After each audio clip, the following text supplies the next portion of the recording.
I wanted to ask you about the state of the opposition. So when August 5 happened, there wasn't, and there hasn't been, even since then, a loud enough or a persistent enough or a consistent enough voice from the opposition on Kashmir. And even if you look outside of Kashmir, where do you see the opposition going? I mean, there was a different kind of opposition space earlier. You've worked with Vajpayee ji. Uh, where do you see the challenge to the BJP coming from?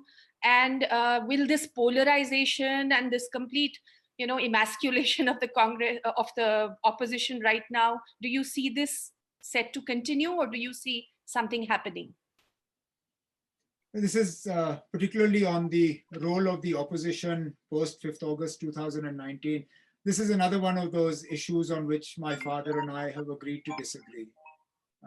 I believe vehemently that we were let down by a large section of opposition parties, leaders who we were happy to call friends, parties that we worked with, parties that we actively went out to support in their own elections, and when they had trouble were largely silent and had pretty much disappeared from view when we were at the receiving end of everything that happened post 5th August 2019.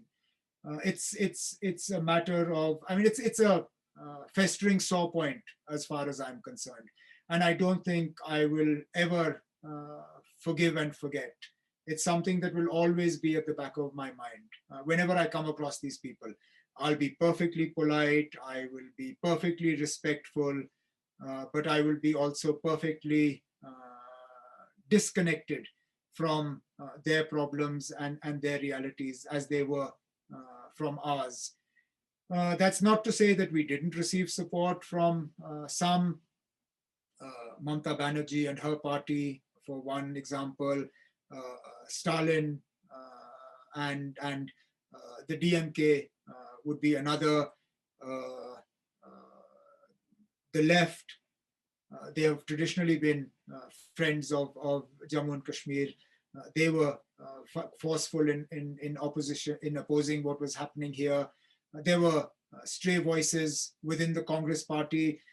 It would be wrong on my part to forget leaders like Mr. Chidambaram, even leaders like Mr. Kapil Sibal and others who spoke, wrote, and talked about what was happening here, including others as well.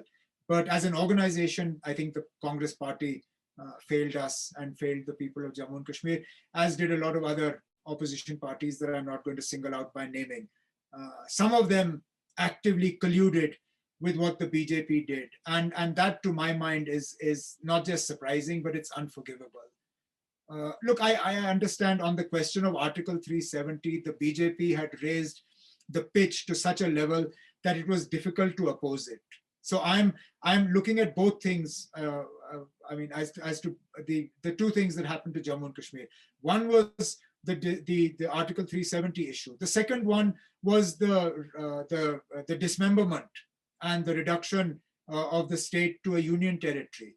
Now, to actively support the BJP in something like this, by, let's say, by a party like the Aam Aadmi Party, is to my mind something I will never forget.